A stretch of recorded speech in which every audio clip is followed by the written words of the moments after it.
Uh-oh.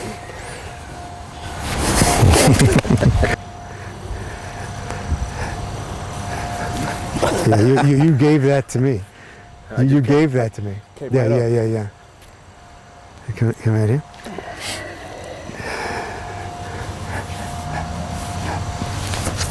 And the reason that you went Still up, came up. The reason is this. I felt the energy here. Yeah. Well, it was also, it's the whole alignment of energy. I'm here, right? So here you can kind of deal with it. What I did is I changed my whole alignment to here. So now naturally you're looking downwards because you're saying, oh, where did that guy go, right? So you're looking down, and then I just come up. So it's like you're looking down the barrel of a gun, and then I shoot the gun. Well, it feels like a gun. See, so here the same thing. If I'm connected, let's move out again. I'm connected, and if I just look upwards, like from the bottom, if you look downwards, you're locked. But if I look upwards, but you also look upwards, you're not locked. Why do I do that? It's habit. You're responding. I was talking before about that I'm creating a mold and you're filling the mold. You can't let me mold your response, right? So hard. But that will free you up. If you could do that, that will free you up from being put down and controlled by the society in your everyday life, right? Because you just won't have that habit of buying into that, right? So if I go like this, you stay with your alignment. No, that's not the alignment from the root, from your root. Think of your root as your dream. No, that's your top. See, your root, in this case, right, is from the legs up. It's from the ground up. So your dream, your root, has to be connected to the earth. That means that it has to be connected to the real world. You could have a dream that's, you know, you're going to fly by flapping your arms. It's not going to happen. So the dream, you have to have a way of connecting that dream to something real that works, right? So here, you want to be connected to the ground, aligned with the ground, aligned, heaven and earth aligned, so, and with using your breath, so that you come out. Then it's just the small. The more you're aligned, the more you're connected, the less effort. I also feel too that when we're doing that, I notice too that you don't drop, like the dropping. Sometimes I feel like I have to sit like way down. Yeah, and you're taller than I am anyway. Well, that's why. Yeah, that's why. Okay. Because you have to. You want to get lower. Not to do that. So, but you don't want. But if you have each joint in the body connected to the root, connected to the ground, you'll be connected to the ground. You can't compensate for the fact that your upper body is stiff by moving your knees extra down. That doesn't compensate for your top of the body not being connected.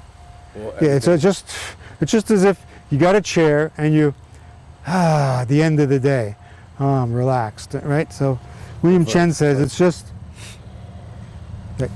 So William Chen says, I relax, going to sleep, and then I wake up.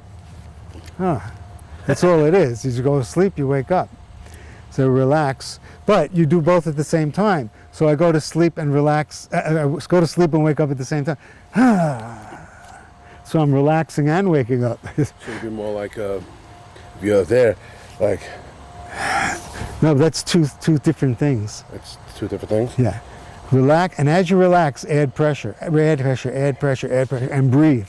And then breathe. And breathe, gradually breathe in. So in other words, I'm relaxing, adding pressure, breathing in. That's all. I'm not pushing. See it again. I'm not actually pushing. Give a solid, yeah. Okay, so all I'm doing is, that's all I'm doing. I'm sitting, I'm opening, and I'm breathing. There's no actual push involved with that. And then I could add to it other things. But if I don't have that basis, so then it's not really a push. Foundations. Yeah, then you have to overcompensate. You see sometimes people doing this. So they're getting everything correct, right? But they don't think that that's going to do it. Psychologically, they say, well, that can't do anything. So they switch. They go like this, like they everything is working fine, but psychologically they say this isn't going to work. So they have to push. Yeah, guilty. Right? Guilty. So just trust the training. sinking, adding force, sinking, breathing. There's a little extra at the end that you didn't Just so really. you could- Yeah. Now the reason that you feel it's not going to work is because of the timing. That the sitting down, the expanding up, and the breathing has to be all one-to-one. I just feel like Pace. it happens at such a fast. Well, that you slow it can't- down. That's why I'm doing it very slow. That's, I mean, when you do it in real time, it's so Well- hard to, get that. But in the training, you do it slow first, right? And you let your attention grow and build up. And as your attention is ready for a certain speed, you do that speed. You don't go past the speed. Otherwise, you're just going to get bound up. It's not going to. And you could do it faster, just also as a, as a good practice as well. But understanding that your attention really isn't ready for the speed. Now, is that we know that push hands is a two-person thing. Is there something we can do home also to show something? Well, what I did, excuse me, when I was learning it, I had an animal importing company. So I was dealing with animals all day long. So many different species, and they were all mostly, for the most part, stronger than I was.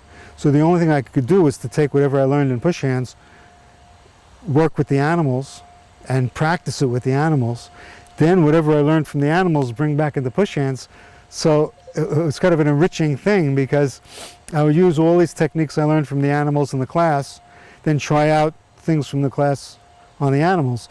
So the animals were my teachers, and William Chen was my teacher. And I came up, the result is all those teachers, Yes. as well as other human teachers. But if you don't have the animals at home, the form, you can do it in the form, where as you're relaxing, let's say I'm doing ward off left. As I'm relaxing my left side, I'm expanding the right side. See, let's say in that particular movement. If I expanded both the back and the front, it would be like this. If I relaxed both the back and the front, it would be like this, right? So one part of you, as far as left and right, front and back, and top and bottom, one part of the set is yin, one part of the set is yang, and the transition from yin to yang is what you're doing in the form. So now also in the form, you're connecting to the root and the ground. So every movement comes from the ground, to the ground, from the ground. So everything is in a relationship to the ground, which is what you want to do over here as well. So you really need to learn the form first before you do push hands.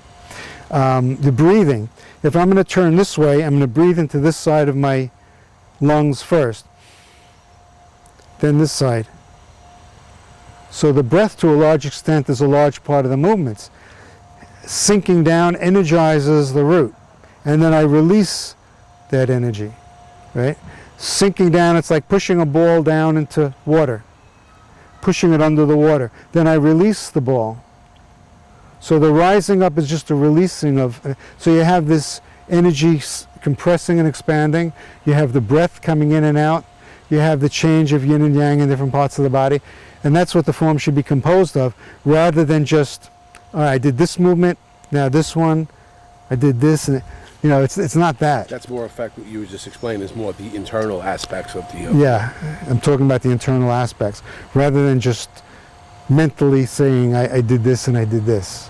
Now, sometimes you see people doing the form, and it looks like they're trying to get it over with as quick as possible, Instead of enjoying it. Yeah, instead of being right there and really living in the midst of the form. It's a place to live. So the push hands is the same way. The push hands is a place to live. We're living in here. This is like a forest, right? And we're moving through the forest. We're living through the forest, right? And all of the different kinds of energy that's going on and the different kinds of movements is like our life, our natural life, as opposed to